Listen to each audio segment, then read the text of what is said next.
seguimos cantando de la manera como Dios nos sostiene, ¿no? Cómo Él nos guarda en su regazo, porque Él es fiel en lo que prometió, ¿no? Amén, hermanos. Cantamos. Él me sostendrá.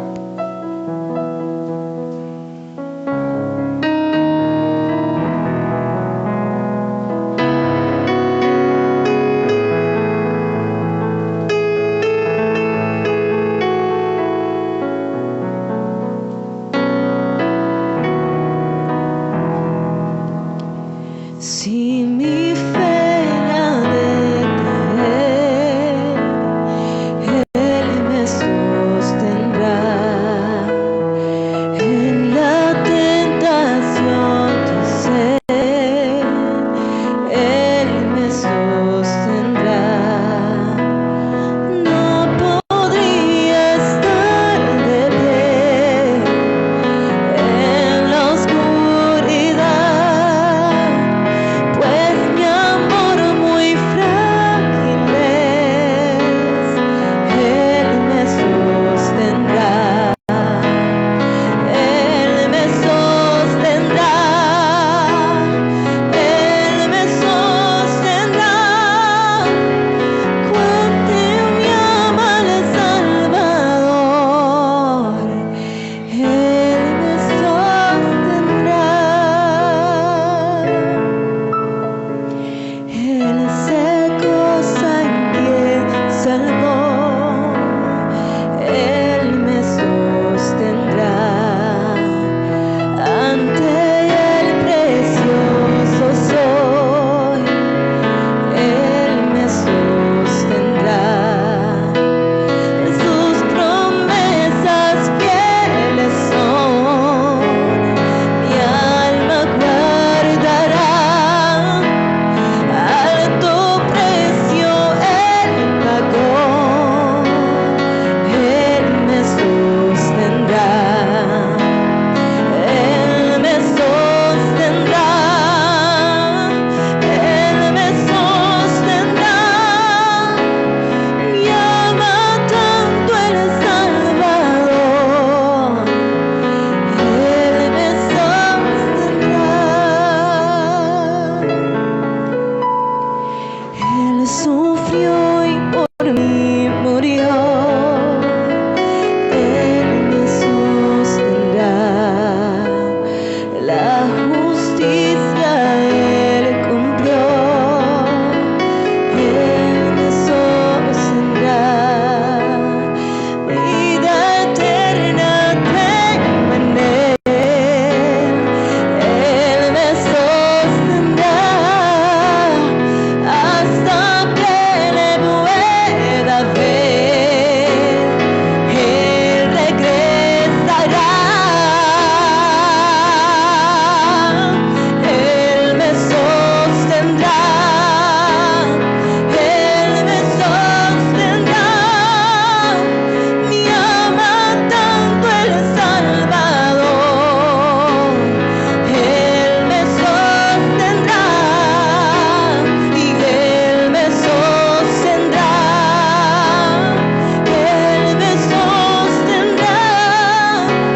Me ama tanto el Salvador, que Él me sostendrá.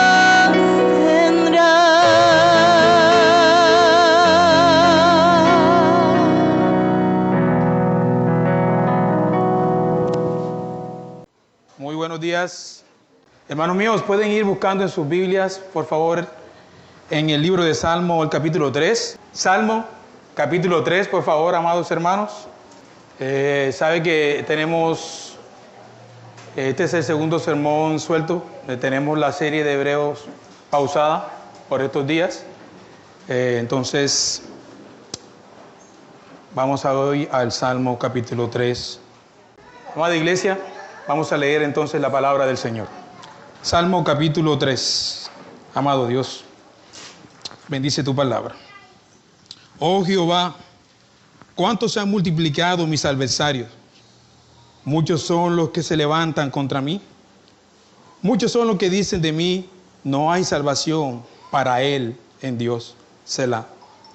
Mas tú, Jehová, eres escudo alrededor de mí, mi gloria y el que levanta mi cabeza. Con mi voz clamé a Jehová, y él me respondió desde su monte santo. Selah. Yo me acosté y dormí y desperté, porque Jehová me sustentaba. No temeré a 10,000 millares de gente que pusieren sitio contra mí. Levántate, oh Jehová, sálvame, Dios mío, porque tú heriste a todos mis enemigos en la mejilla. Los dientes de los perversos quebraste. La salvación es de Jehová. Sobre tu pueblo sea tu bendición. Selah. Pueden sentarse, amados hermanos. Amado Dios, nos encomendamos a tu Espíritu, Padre, porque todos acá reconocemos que es tu Espíritu quien puede obrar en medio de la predicación también, Señor. Que tu Espíritu en medio del culto, Señor, el que nos ayuda, Señor, a adorarte correctamente, a cantarte correctamente, pero que también ayuda al predicador y ayuda a los hermanos a escuchar la palabra. Que tú eres el que edifica tu iglesia y que tú eres el que obra en nuestras vidas. Por favor, Señor, usa el predicador y habla a tu iglesia, Señor. En Cristo, amén. Una de las cosas favoritas de este salmo que vemos de entrada es que es un salmo que tiene una cantidad de primicias ahí escondidas que a una sola lectura usted no la puede notar, pero cuando hace una lectura repetida y comienza a observar, puede ver que este salmo tiene una cantidad de primicias allí. Por ejemplo, este Salmo 3 introduce ahí arriba en el versículo 1 una descripción por el cual ese salmo fue escrito. En la mayoría de nuestras Biblias está esa descripción que dice: Salmo de David cuando huía delante de Absalón, su hijo. Y ese título presenta varias primicias más. Es el primer libro de la Biblia, es el primer salmo de la Biblia que se le llama salmo, ¿cierto? Y es el primer salmo que identifica también a su autor, en este caso es David. Pero también es el primer salmo que indica la ocasión de su composición. David lo escribió, ¿verdad?, cuando huía de la rebelión de su hijo Absalón. Asimismo, el Salmo 3 es el primer salmo que registra esta palabra Selah, que aparece 3 veces en nuestra sesión, en nuestro capítulo, en el versículo 2, en el versículo 4 y en el versículo 8. Y 71 veces más de manera general en todo el libro de los Salmos. Se entiende que Selah es una notación musical, pero nadie sabe con certeza qué indica. Puede ser un llamado a cantar o a tocar más fuerte, o puede ser una llamada a dejar de tocar y pensar en el significado de las palabras. El contenido, el tono y el trasfondo de este salmo apelan por la segunda opción: a dejar de cantar, a callar y a meditar en el contenido de las palabras de este salmo. Porque realmente hay mucho que meditar en este salmo que tenemos hoy en esta mañana. Pero también este salmo es el primero en una categoría llamada los cantos de lamentación, en la que el salmista canta elevando a Dios en oración las penas de su corazón y las quejas de la vida. Y esto es lo que hace David en este salmo. Él se lamenta, él trae sus quejas al Señor y lo dice: oh Jehová, cuánto se han multiplicado mis adversarios. En otra versión dice: oh Señor, cuántos se han multiplicado mis enemigos. Muchos son los que se levantan contra mí. Muchos son los que dicen de mi alma: no hay salvación para él en Dios. Y algunas personas han objetado que este salmo no es un salmo completamente de lamentación por el cambio que hay en el salmo. Algunos dicen que solamente en el versículo 1 y 2, en el versículo 2 termina la lamentación o la queja de David. pero que en las sesiones que siguen, los versículos que siguen, hay un cambio de humor en David, ¿verdad? Hay un cambio en la manera como él describe el Salmo. Pero, mis hermanos, que haya ese cambio, ¿verdad? O ese cambio de tono en el Salmo, o de humor, como lo queramos llamar, eso no niega la situación en la que David se encontraba. Eso no niega la razón por la cual David lo escribe. Este salmo, amados hermanos, expresa completamente el corazón de David. Él abre su corazón y trae sus quejas a Dios, sus lamentaciones. Ahora, para las personas que piensan de esta manera que este salmo no puede ser enteramente de lamentación, algunas personas dicen, bueno, que haya ese cambio de humor no cambia la naturaleza misma del salmo. Al contrario, lo aborda directamente. Este cambio de actitud de David no niega la mala situación en la que él se encontraba. Él declara que las cosas no eran tan malas como parecían. Ese es el mensaje de este salmo realmente. Las cosas nunca parecen ser tan malas como parecen cuando el Señor está a tu lado. El Salmo 3, amados hermanos, nos enseña a orar con la confianza de que las cosas mejorarán aún cuando parezcan que son tan malas como pueden ser. Si pudiéramos resumir el mensaje del Salmo, ese sería: el Salmo 3 nos enseña a orar con la confianza de que aunque las cosas parezcan ser tan malas, no son tan malas como pueden ser. Entonces he titulado el sermón de hoy: no temas, el Señor está contigo, Él te sostendrá. Y lo he dividido en 3 sencillos puntos. El primer punto es: traes tus quejas al Señor, que va del versículo 1 al 2. El segundo punto va del versículo 3 al 6. Pon tu confianza en el Señor. Y el tercer punto va del versículo 7 al 8. Entrega tu conflicto al Señor. Entrega tu conflicto al Señor. Así que pasamos a este punto número 1. Trae tus quejas al Señor. El trasfondo histórico de este salmo se encuentra en 2 de Samuel, capítulo 13 al 18. Allí está el trasfondo histórico del salmo. ¿De dónde nace? ¿Cuál es la situación? Se encuentra allí, en esa sección. El hijo de David, ¿recuerdan? Amnón, ha violado a su hermanastra Tamara. Y su hermano Absalón, en venganza, lo asesina. Mata a su hermano. Y entonces, una vez que él mata a su hermano, inicia una rebelión contra su padre David. Y es aquí, hermano, donde David escribe este salmo. Su hijo va tras él. Y debido a la belleza de Absalón, debido al carisma de este muchacho, mucha gente abandonó a David y se unió a la revuelta que había provocado. Mucha gente comenzó a abandonar a David y se unieron a esa revuelta para ir en contra del rey David. Y David no tuvo más remedio, mis hermanos, que huir de Jerusalén. En medio de este exilio, en medio de esta persecución, en medio de lo que eran sus mejores amigos y a la persona que él sirvió tanto, ahora David tiene que huir de su lugar, de su pueblo, de su tierra, iniciado por una rebelión de su hijo. Pero hay un poco más de trasfondo aquí, ¿verdad? Las cosas nunca pasan porque tienen que pasar. La casualidad nunca existe, mis hermanos. Cuando las cosas pasan, primeramente tenemos un Dios que está orquestando todas las cosas.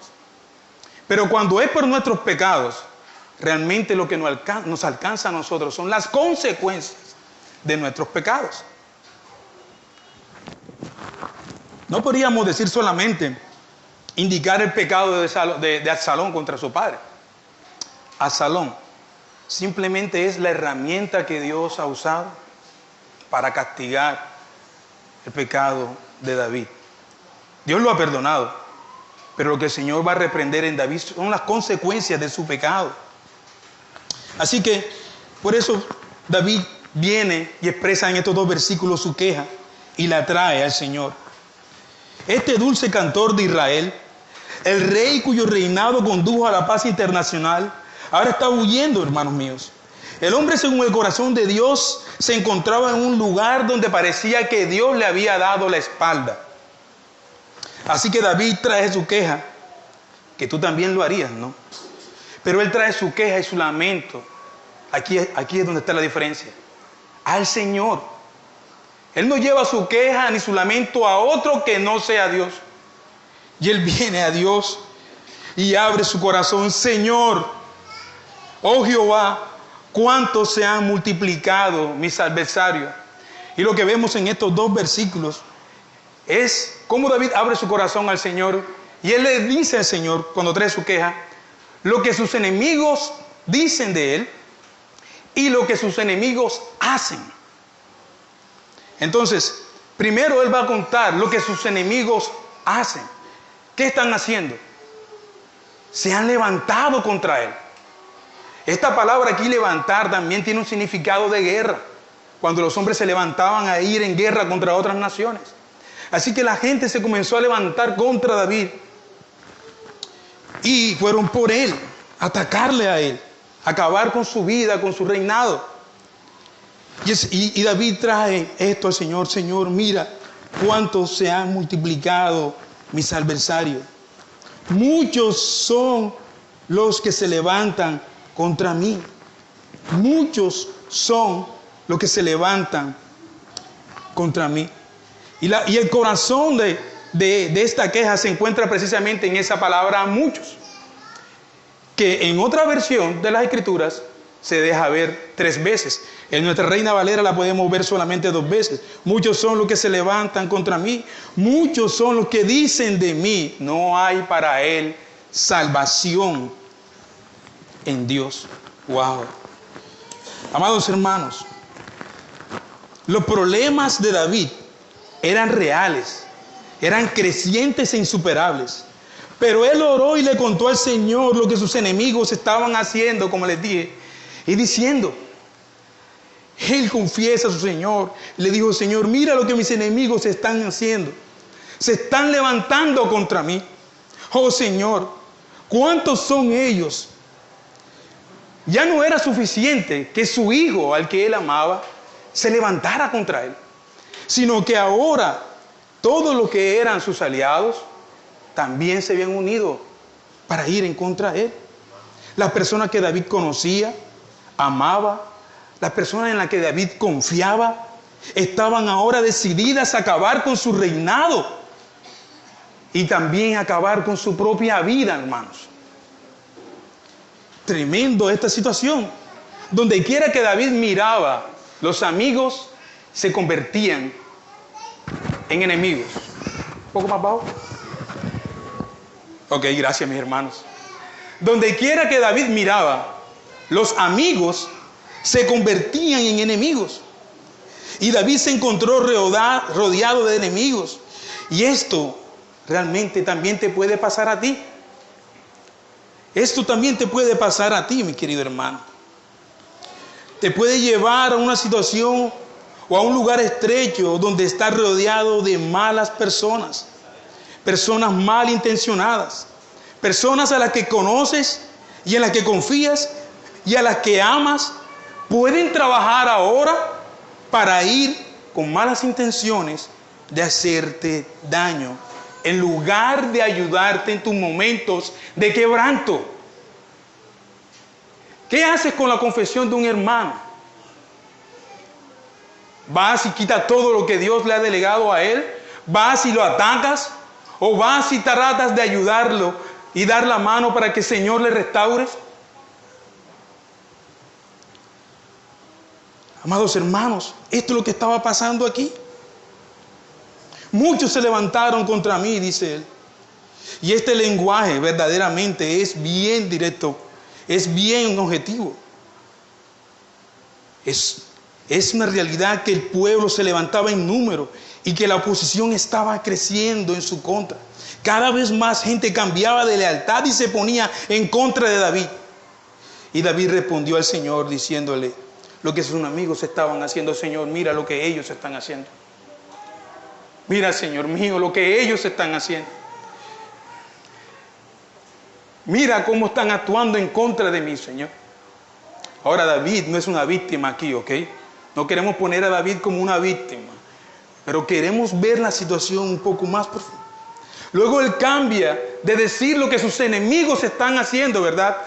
Y le confiesa al Señor lo que ellos decían de él. Él dice, muchos son los que dicen de mí. ¿Qué hacían primero? Se estaban levantando en contra de él. Pero ahora, ¿qué decían? Los que eran sus aliados, su misma gente que le conocía, ahora iba en contra de él a todo. Y ahora sus declaraciones eran, no hay para él salvación en Dios. Dios lo ha abandonado. Dios le ha dado la espalda. Amados, yo he visto a personas pasar por muchas situaciones y problemas en lo que he pensado que solo Dios puede salvarlas. Solo Dios puede salvarlas. Pero nunca he visto a alguien pasar por algo que fuera tan malo que pensaría que ni siquiera Dios puede salvarle. Imagínense. Y a esto habían llegado las personas. Ni siquiera Dios puede salvarle ya. ¿Puede notar usted esto? Charles Spurgeon lo dice de una mejor manera. Es la más amarga de todas las aflicciones el ser llevados a temer de que no hay ayuda para nosotros en Dios. ¿Usted sabe lo que es eso, mi hermano? Que el único que da esperanza, que el único que da gracia, que el único que restaura, que el único que perdona tus pecados, te dé la espalda y no haya para ti gracia. Realmente ese no es el evangelio que nosotros conocemos. Tú puedes pecar y el Señor te perdona. No hay pecado imperdonable. Todo pecado es perdonado en Cristo, ¿cierto? Al menos que alguno de ustedes crea que sí hay algún pecado que no tiene perdón. Todo pecado es perdonado en Cristo. Y quitarle a la persona, a una persona, esa esperanza, como dice Spurgeon, es la más amarga de todas las aflicciones que un ser humano pueda experimentar. Muchos dicen de mi alma, no hay salvación en Dios. Observe ahora esta palabra, no hay salvación para él en Dios, ahí en el versículo 2. Muchos dicen de mí, no hay salvación para él en Dios. Estas palabras se indican que Dios, que es más capaz de ayudar y rescatar y liberar, ahora no estaba dispuesto a hacerlo por David, según las personas, ¿no? Según los que se habían levantado contra él y que ahora estaban hablando de él. Esto era lo que ellos decían, según sus juicios. Que Dios, que es el único que puede rescatar a las personas, no estaba dispuesto a hacerlo por David. Las circunstancias de David llevaron a los espectadores a concluir que Dios le había dado la espalda definitivamente a David. Y esto realmente también era una conclusión lógica de las personas. David había cometido adulterio con Jezabel, la mujer de Uría, y también lo había mandado a matar. Así que esta era una conclusión lógica de las personas. Pero David se arrepintió y Dios le perdonó. Pero todavía tenía que enfrentar ¿qué? Todavía tenía que enfrentar las consecuencias de su pecado. En 2 de Samuel, capítulo 12, versículo 11, el Señor le dijo: he aquí que de tu propia casa se levantará el mal contra ti. Y esta terrible promesa se cumplió en la insurrección de su hijo Absalón contra David. Y provocó que toda la gente concluyera que el Señor lo había abandonado. el abandono de Dios para David. Presten atención. Lo que está pasando aquí en el clima del Salmo es lo que las personas dicen. A la conclusión que las personas han llegado. Ok. No estamos hablando del rey. Es la conclusión de los hombres. Ellos llegaron a eso. Que el Señor le había abandonado. Pero hay una importante advertencia que quiero hacer aquí antes de pasar a lo siguiente. Y es que, hermano mío, ten mucho cuidado a la hora de tus libertades y pecar. El Señor perdonará nuestros pecados. Él los va a perdonar. El Señor perdonará nuestros pecados. Pero puede que no elimine las consecuencias del mismo. Y son las consecuencias las que sufrimos aquí y ahora. Un niño que se rebelaba constantemente contra sus padres, constantemente, lo hacía muy seguidamente. El padre, preocupado por él, en la sabiduría que el Señor le había dado, vino y le dio una lección. Le dijo, mira, hagamos algo. Cada vez que seas desobediente conmigo o con tu madre, cada vez que quieras ser rebelde, toma un clavo y clávalo en la puerta de tu cuarto. Clávalo allí. El joven hizo como su padre le había instruido. Y cada vez que tenía una frustración de desobediencia, cada vez que tenía alguna rebeldía contra su padre, él clavaba un clavo en la puerta de su cuarto. Después que vio esa inmensidad de clavos en la puerta de su cuarto, después de esta práctica, él va arrepentido donde su padre le dice que le perdone. Y su padre, para demostrar que le había perdonado, fue al cuarto y sacó los clavos. Usted debe conocer la historia, ¿cierto? Bueno, el padre sacó los clavos de la puerta, ¿cierto? Y el niño vuelve más tarde a su padre con lágrimas en los ojos y el padre le pregunta, ¿qué te pasa? ¿Qué te pasa? Los clavos se han quitado, pero los agujeros permanecen. Eso es lo que pasa con el pecado, mi hermano. Dios puede sanar nuestras heridas. Dios puede perdonarnos. Pero las cicatrices quedan. Las consecuencias están allí. Amados hermanos, esto no es algo para tomarlo a la ligera. Es algo para meditar realmente. Eso es lo que pasa con el pecado. Cuando el pecado es perdonado, realmente las consecuencias pueden permanecer allí. Y el Salmo 3 nos advierte de las cicatrices de nuestros pecados. Nos advierte. También nos advierte que no debemos cometer una mala práctica espiritual a la hora de diagnosticar el pecado de un hermano. Ojo a esto. También nos advierte a la hora de diagnosticar erróneamente los pecados o los problemas de otra persona. Los que presenciaron la situación de David concluyeron que no había salvación, ¿verdad? En él para Dios. Ellos dijeron, no hay salvación para él. Pero el médico, pero el Dios, pero al rey que ellos se referían, era el médico personal de David, mi hermano. Ellos podían decir eso de David, pero su médico personal era Dios mismo. A la persona que ellos se referían de que no había salvación para él en Dios, era el médico personal de David. Y él, en lugar de sacar falsas conclusiones de lo que la gente decía y hacía, ¿qué hizo? Llevó su queja al Señor. Y lo mismo deberíamos hacer nosotros, mis hermanos. Él no comenzó a especular, a ver qué piensan mis hermanos, a ver qué piensan los demás. No. Mientras los otros decían que no había esperanza para él en Dios, que Dios le había abandonado, lo que ellos no sabían es que ese era su médico personal, su Dios.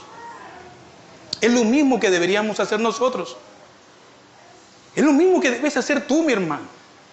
No lo que digan los otros hombres. Ve a Dios. Ve a Dios y abre tu alma. Sé como Elías Hoffman, el que dijo, debo contarle a Jesús todos mis problemas. No puedo llevar estas cargas solo en mi angustia. Él amablemente me ayudará y siempre me ama y cuida a los suyos. Debo contar todas mis aflicciones a Jesús, quien es mi Rey. Esto nos lleva a nuestro segundo punto. Pon tu confianza en el Señor. Vamos a los versículos 3 al 6. Pon tu confianza en el Señor. Mas tú, oh Jehová, eres escudo alrededor de mí, mi gloria y el que levanta mi cabeza. Con mi voz clamé a Jehová, y él me respondió desde su monte santo. Yo me acosté y dormí, y desperté, porque Jehová me sustentaba. No temeré a 10 millares de gente que pusieren sitio contra mí. Oh, no. No voy a temer a todo el que se levante contra mí. No temeré. Note algo. En los primeros versos de esta oración, que son los 1 y 2, ¿verdad? David lleva su queja a Dios, se queja de sus enemigos o su lamentación, de lo que ellos hacen y dicen de él. Pero en los versículos 3 al 6, David cambia su enfoque hacia el Señor. ¿Y quieres que te diga algo? Esta es la única manera segura de enfrentar las abrumadoras batallas de la vida, mi hermano. No hay otra, ¿ok? No hay otra. Es en el Lord, es en el Señor. Él hace este cambio y va al Rey, va a su Señor. Oh, amados hermanos, James Montgomery Boyd dice: cuando un creyente mira demasiado o mira con mucho tiempo a sus enemigos, la fuerza desplegada contra él parece crecer de una manera que puede ser abrumadora e inalcanzable. Pero cuando vuelve sus pensamientos a Dios, Dios es visto en su verdadera grandeza y lugar como Rey para socorrernos. Los enemigos entonces se reducen a proporciones manejables. Se reducen a nada, mis hermanos. Y esto es lo que nosotros debemos hacer. Cuando nos enfrentamos a situaciones como esta, los problemas se vuelven inmensos, porque comienzas a contemplarlos mucho. Hay una palabra muy colegial de nosotros en nuestro contexto: le damos mucha mente a esto. En vez de llevar nuestros pensamientos al Rey, cuando lo haces, los problemas y cualquiera que sea la circunstancia, hermano, se van a reducir a proporciones manejables. Podrás descansar. Más adelante vamos a ver qué hace David. ¿Qué hace David? Cómo esta decisión de poner en Dios sus circunstancias lo ayudan a descansar. Así que, amado hermano, pon en el Señor tu confianza. David hace algo muy grande aquí. Él no contempla lo que dicen sus amigos, sus enemigos, pero él hace algo. Él se pone sumamente teológico. ¿Cómo así, hermano? Y aquí es donde nosotros, el Señor nos ha dado la gracia, ¿verdad?, de estudiar un poco más. Él se pone teológico. Y no solamente teológico, él va a traer su teología aquí y ahora. David se recuerda a sí mismo quién es su Dios. ¿Quién es su Dios y qué es lo que ese Dios había hecho por él cuando él lo necesitaba? Y esto es lo que deberíamos hacer nosotros siempre. Él recuerda quién es su Dios, cómo ha mediado por él, cómo le ha salvado, cómo le ha socorrido. Él recuerda quién es este Dios. Ustedes recuerdan que también hay una práctica en el Antiguo Testamento. ¿Qué hacía el Señor con el pueblo? Lo mandaba a recordar ¿qué? Las obras que él había hecho por ellos, para que pudieran recuperar la fuerza de seguir a la pelea, para que pudieran recuperar el ánimo y seguir perseverando. David se recuerda quién es su Dios. ¿Quién es su Dios? ¿Cómo lo hace? Él dice: pero tú, esta es otra versión. Versículo 3, vamos a leerla de nosotros. Mas tú, Jehová, mas tú, oh Jehová, eres escudo alrededor de mí. No solamente eso, mi gloria y el que levanta mi cabeza. Algunas personas pueden malinterpretar esta palabra gloria, pero ya lo explicaremos. Son 3 palabras clave que vemos aquí: escudo, mi gloria y el que levanta mi cabeza. ¿Cierto? Cuando observamos estos términos personales de David, cuando observamos estas palabras, podemos ver que esto describe a alguien que realmente tiene una relación personal con Dios. Esta no es la situación de alguien que ha sido abandonado por Dios.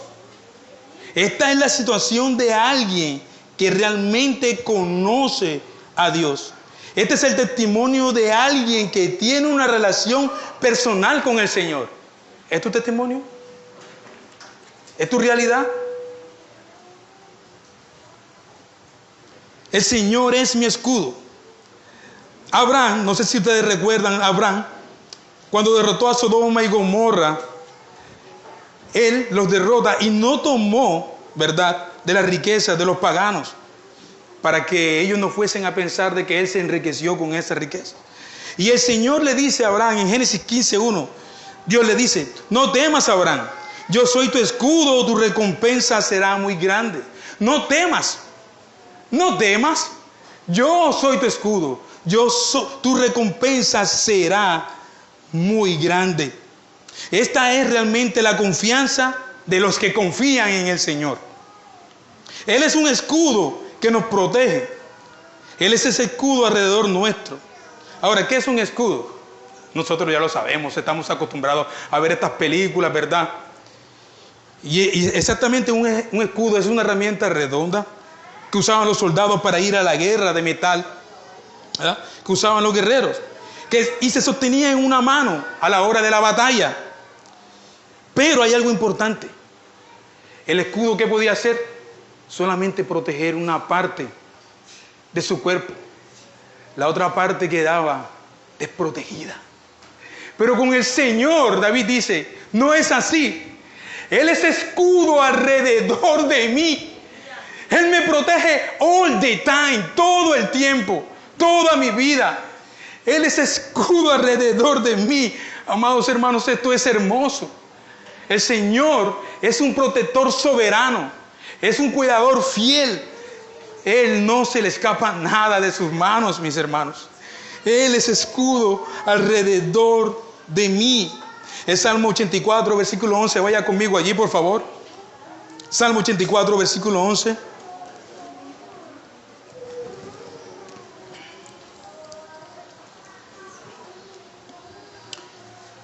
Porque el Señor Dios es sol y escudo. El Señor otorga favor y honor. Ningún bien niega a los que caminan en rectitud. Wow. Ningún bien niega a los que caminan en rectitud. El Salmo 115, versículo 9 y el 11 dice: oh Israel, confía en Jehová. Él es tu ayuda y tu escudo. El versículo 11: los que teméis a Jehová, confiad en Jehová. Él es vuestra ayuda y vuestro escudo. Él es vuestra ayuda y vuestro escudo. Ahora podemos observar un poco más de cerca esta palabra, mi gloria. El Señor es mi gloria. Esta palabra aquí, para gloria, es la que típicamente se refiere a la gloria de Dios. Pero cuando se usa en referencia a los humanos, habla de la dignidad y el honor que tienen las personas. Y David está diciendo aquí que su sentido de autoridad o su sentido de identidad, su autoestima, su autovalor, no está arraigado en otras cosas. Está arraigado en Dios. No está arraigado en lo que él era, no en el pueblo, no en su reinado, no en su poder, sino en el que verdaderamente es un rey. Cristo mismo. Él es mi gloria. Amados hermanos, mientras que David estaba siendo desterrado de su trono y exiliado de su ciudad por su propio hijo, David reconoce que Dios seguía reinando. Yo puedo ser desarraigado de mi lugar, pero Dios reina siempre. Dios reina siempre. El Señor es mi gloria. Literalmente Él está diciendo, soy alguien, no porque haya sido o sea un rey, no, sino porque pertenezco al que verdaderamente es un rey, el rey del cielo y de la tierra. Él es mi gloria. Salmo 4, versículo 2 al 3 dice, oh hombres, ¿hasta cuándo se convertirá mi honor en vergüenza? ¿Hasta cuándo amaréis las palabras vanas y buscaréis la mentira? Pero sabed que el Señor ha reservado para sí a los piadosos. El Señor escucha cuando le invoco. Ustedes recuerdan cuando hablábamos de que en el sermón de que Dios disciplina a los hijos, cómo Dios se toma en serio la disciplina con sus hijos, ¿verdad? Y que una buena manera para ver si soy hijo es que Dios me está disciplinando constantemente. Constantemente. David sabe que su Señor no lo ha abandonado. Que a pesar de todo lo que está viviendo, no es cosa fácil, mis hermanos. Son ejércitos que van detrás de él. Cantidades de hombres que van detrás de él. Y él, para el pensamiento posmoderno, está solo. Pero realmente no es así. Él tiene a favor a todos los ejércitos que jamás hayan existido en la vida. Él tiene al rey que puede dar y quitar vida a los hombres con un solo soplo. Tú también lo tienes, hermano. Tienes que reconocer que tu identidad no está en las cosas que el Señor ha puesto en tus manos. Porque el día que las pierdas, ¿qué va a pasar contigo? El día que el Señor las remueva y las quite de ti, ¿qué va a pasar contigo? ¿Perderás tu identidad? No, no es así. Recuerda también algo, que si el Señor te ha dado algo, es para que lo uses para su gloria. Solo para su gloria. Nada tenemos y nada nos llevaremos de este mundo. Y David lo reconoce. Está bien. Estoy huyendo de la tierra que un día amé y serví. Estoy huyendo de los hombres que amé y les serví. Y estoy huyendo de mi propio hijo. Pero ¿sabes qué? Mi valor no está allí. Mi identidad no está en estas cosas. Está en quién es Dios. Lo más tremendo de la sesión es cuando usted lee este versículo 5. Él dice, versículo 4.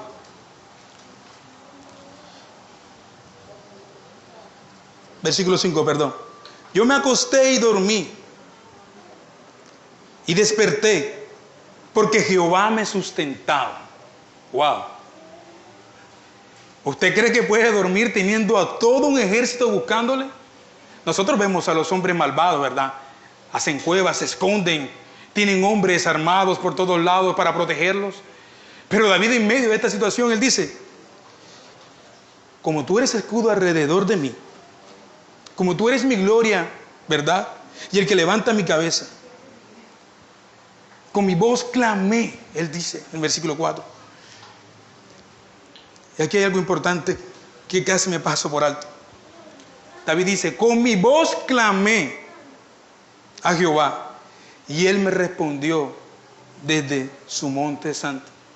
Hay momentos para la oración tranquilas. Hay momentos para la oración contemplativa. Hermano, pero hay momentos en que tienes que a voz al cuello, Señor, ayúdame. Por favor, ayúdame, socórreme.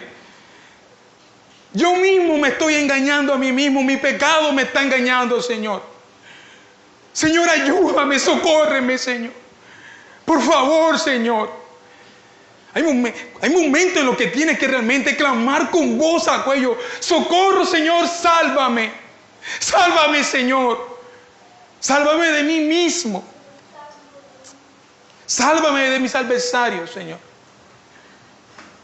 Con mi voz clamé. Y Él me respondió desde su monte santo, el lugar donde habita el Señor. El lugar donde el Señor moraba con su pueblo. Amados hermanos, Qué hermoso es esto. Y esto nos va a llevar a algo. Hasta el momento, David está escribiendo este salmo y no ha hecho una petición clara. Él simplemente está abriendo su corazón, ¿verdad? Y el versículo 5 entonces dice: yo me acosté y dormí y desperté de nuevo porque el Señor me sustentó. Con los crecientes problemas que este hombre estaba enfrentando, yo no sé si yo pudiera hacerlo. Todos nosotros podríamos pensar, bueno, yo no creo que literalmente él se haya ido a dormir.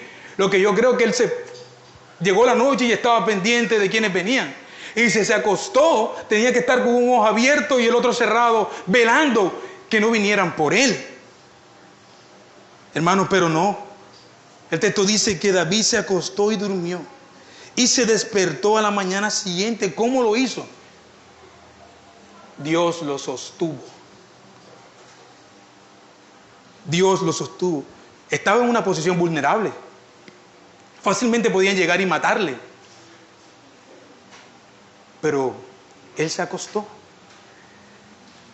Vuelvo a lo mismo, cómo nosotros tratamos las circunstancias de la vida, los problemas, cuando llegan a nuestra vida. ¿Te roban el sueño? Sí. No vamos a mentir aquí. No puedes dormir, das vueltas en la cama, porque quieres tener todo el control. Quieres tener el control de todas las cosas. Queremos ser como un pulpo que tiene la mano controlada en todo, y cuando algo está intentando escaparse, nos frustramos y no podemos dormir, y al día siguiente tenemos ojeras, no podemos. David dice, ¿sabe? Me están persiguiendo y todo lo demás, pero ¿sabes qué? Yo voy a dormir. Yo me acosté y dormí y me levanté porque el Señor me sustentaba. Esta es la prueba que más de uno puede estar pasando en nuestro tiempo. No puedo dormir, tengo deudas, tengo circunstancias terribles, mi hijo está actuando de esta manera, yo mismo estoy bregando de esta manera, Señor, ¿qué puedo hacer? Entonces tú todavía no te has hecho la pregunta teológica. Entonces tú todavía no has comprendido quién es Dios. Ve y duerme. Ve y descansa. ¿Sabes qué, Señor? Yo voy a dormir. Mi seguridad está en ti. Si en la mañana hay pan seco, gloria a tu nombre, Señor, hay pan seco. ¿Ok? Ve y descansa. Porque las cosas no son tan malas como puedan ser cuando el Señor está de tu lado. Este es el punto. La pregunta aquí es, ¿estás luchando solo o tienes a favor a tu rey? Ahora la tercera declaración de David. Dios alivia del miedo. Versículo 6 dice, no tendré miedo de los muchos. Voy a leerlo en esta versión. Tengo dos versiones acá. No temeré a millares de gente que pusieren sitio contra mí. Otra declaración de descanso, de confianza en quién es el Señor. No temeré a millares de gente que pusieren sitio contra mí. Voy a descansar. Mi vida está guardada en las manos del Rey. Voy a descansar, no me voy a frustrar, Señor. Tú tienes el control de mi empleo, tú tienes el control de mis hijos, tú tienes el control de todas las cosas. Yo no. Yo simplemente soy tu hijo y te obedezco. Pero yo no soy Dios, yo no soy el rey. Imagínense el mismo rey, David. Era un rey. Y ahora él dice, bueno, verdaderamente yo soy un siervo inútil. El verdadero rey gobierna y tiene el control de mi vida. Yo soy un rey, sí, pero yo no tengo el control ni de mi propia vida, ni del corazón de las personas. Solo Dios, que es rey, tiene el control de nuestros corazones y de nuestras vidas. No tendré miedo de muchos miles de personas, dice esta versión, que se levanten contra mí por todas partes. Ustedes recuerdan que los versículos 1 y 2 él está trayendo su queja a Dios, ¿verdad? De lo que dicen las personas y hacen. Pero solamente hasta el versículo 6, él habla claramente y repetidamente de quiénes son estos hombres. Y él lo hace y lo describe de una manera más concreta. Muchos miles de personas se han levantado contra él por todas partes. Como le decía hace un momento, no es una hipérbole, es una realidad. Muchos hombres se levantaron contra él. Miles de personas se habían puesto en su contra. Pero David no tuvo temor, no tuvo miedo. Esto no significa, voy a hacer la salvedad aquí, que David no tuviera nada que temer, ¿ok? Tenía muchas razones para tener miedo. Pero como sabía quién era su Dios y lo que Dios había hecho por él, él decidió que no iba a permitir que este miedo se apoderara de él, lo paralizara. Piensa en el momento de su salvación. ¿Usted no cree que el mismo Dios que lo salvó le puede sostener en el resto de su vida? Por favor, por favor. El mismo Dios que metió sus manos en el fango de nuestras vidas para rescatarnos y sacarnos de nuestra vana manera de vivir. No tiene el control para seguir pastoreando y guardando nuestra vida. Por favor, vamos a estudiar teología. ¿Quién es Dios entonces? Vamos a la confesión de fe, vamos a estudiar la Escritura. ¿Quién es este Dios y cómo se involucra en la vida de los creyentes? Él no permitió que este miedo lo paralizara. El valor solo es el miedo que se ha dicho en oraciones. Nosotros los creyentes lo llamamos fe. Fe. La confianza en Dios alivia el miedo, querido hermano. No importa lo grande que sea la oposición o los números de personas que hay en contra de ti, porque eso no lo ves todo. Si Dios está de tu lado, esta mayoría se va a reducir. Salmos 27, versículos del 1 y 2 dice: Jehová es mi luz y mi salvación. Pregunta retórica: ¿de quién temeré? ¿De quién? Jehová es mi luz y mi salvación, ¿de quién temeré? Jehová es la fortaleza de mi vida, ¿de quién he de atemorizarme? Cuando se juntaron contra mí los malignos, mis angustiadores y mis enemigos, para comer mis carnes, ellos tropezaron y cayeron. Este es nuestro Dios, hermano. Este es nuestro Rey. Los hijos de Israel, hermanos, entendieron esto también. El Señor estaba siempre a su cuidado. En Números capítulo 10, verso 35 dice: y cuando el arca se ponía en marcha, Moisés decía: levántate, Señor, levántate, Señor, y que tus enemigos sean dispersos y que los que te odian se vuelvan a ti. Israel confiaba perpetuamente en que Dios los libraría de sus batallas, hermanos míos. El Salmo 68, versículo 1: levántate, oh Señor, y sean dispersados mis enemigos, y huyan delante de él los que le odian. Y entonces David ora aquí y dice: sálvame, Dios mío, sálvame, Dios mío. La gente dice que no hay salvación en ti para mí. La gente dice que no hay salvación para mí. Pero David se negó a creer el informe de la gente incrédula y se dirigió a Dios por sí mismo y le llamó Dios mío. Dios mío, que es la base de lo que es una relación personal con Dios. Tú no vas a llamar Dios mío a Dios si no tienes una relación personal con Él. La mayoría de las personas lo hacen, pero no entienden el trasfondo de estas palabras.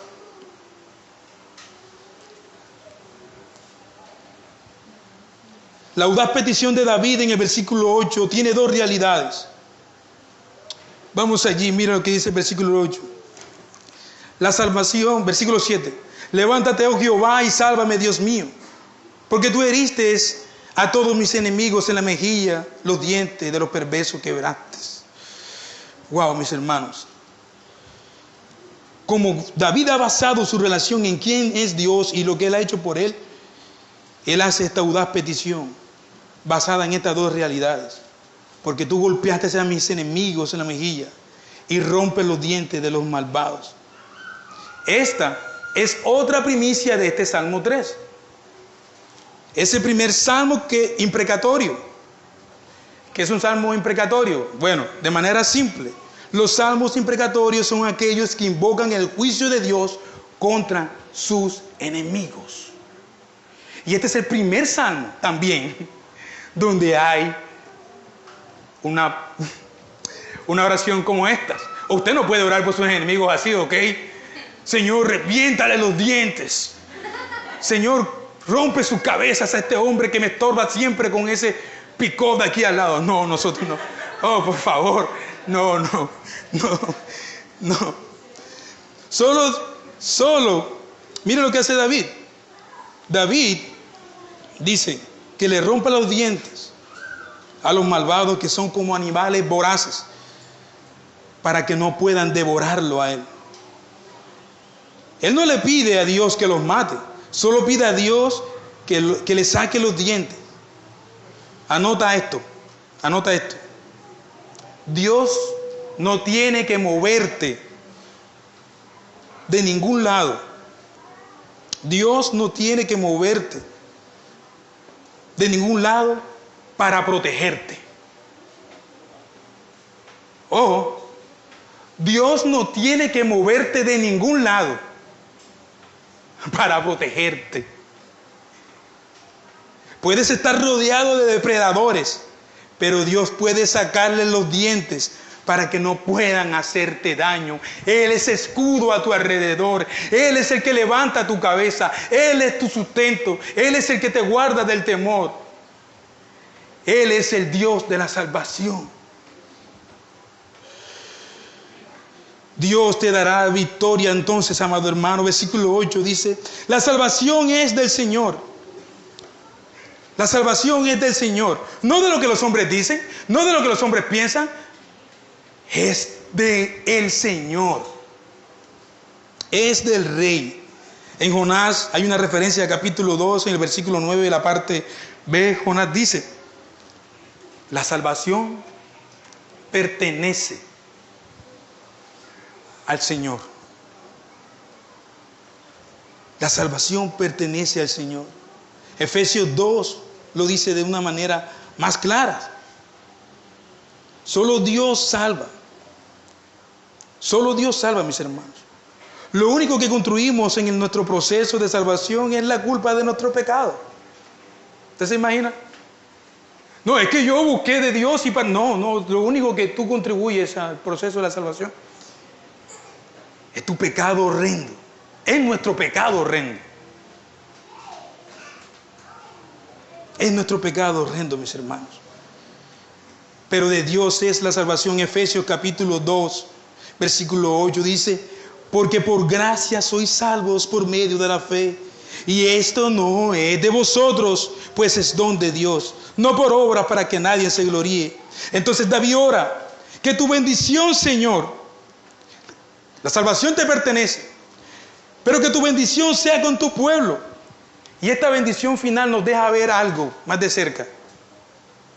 Nos deja ver con mucha claridad que esta petición es para todos los que confían en el Señor. No es un secreto lo que Dios pudo hacer por David. Lo que Dios hizo por David lo puede hacer por ti. Dios te podrá dar la victoria también en todos. Él lo va a hacer. Él es fiel para bendecir a su pueblo. Termino con esta historia real. En la gran depreciación de la agricultura de Estados Unidos, cuando llegó ese momento terrible, ¿verdad? En Estados Unidos, la gran depreciación de la agricultura, había un señor llamado Jakes. El señor Jakes tenía una granja en Texas. Cuando llegó este momento crucial de la depreciación, él se encontraba completamente frustrado y él tenía problemas para seguir pagando su granja. El banco comenzó a presionar al señor Jakes y le dio 30 días para que pagara sus pagos atrasados. O, de lo contrario, tenía que enfrentarse a una ejecución hipotecaria. 30 días, ¿ok? Y el señor James, frustrado, no tenía más nada que hacer. Dijo, Señor, tú me diste esto es tuyo. De repente, a los días, llegó un hombre que trabajaba en una empresa petrolera. Este hombre llegó a la puerta del señor James y le pidió que le diera a la compañía un contrato de arrendamiento para perforar en su granja en busca de petróleo. El señor James sabía que ya no había más nada que perder. Dijo, está bien, esto no va a añadir más cosas a mi vida, más aflicciones, está bien. Así que él dio el contrato y decidió que esto no le iba a robar ni el sueño ni la tranquilidad. Está bien. Pues bien, la compañía petrolera perforó y dio con un chorro inmenso, 80 barriles de petróleo al día. El señor James se convirtió inmediatamente en multimillonario. Ahora la pregunta aquí es, ¿cuándo se hizo millonario el señor James? ¿Cuando la compañía petrolera entró a su granja? No. El señor James era millonario en el momento en que compró la granja, pero vivió en la pobreza porque no sabía lo que había en su propia granja. Del mismo modo, en el momento que usted, mi hermano, pone su fe en Cristo, fue bendecido en Dios y está viviendo en la pobreza espiritual porque no sabe lo que el Señor te ha dado. El Señor te ha dado una herencia eterna, mi hermano. No dejes que las circunstancias de la vida te roben la tranquilidad, te roben el gozo del Rey. Amén. Señor, te damos muchas gracias por tu palabra, Dios. Bendice, Señor, a tu iglesia en Cristo. Amén.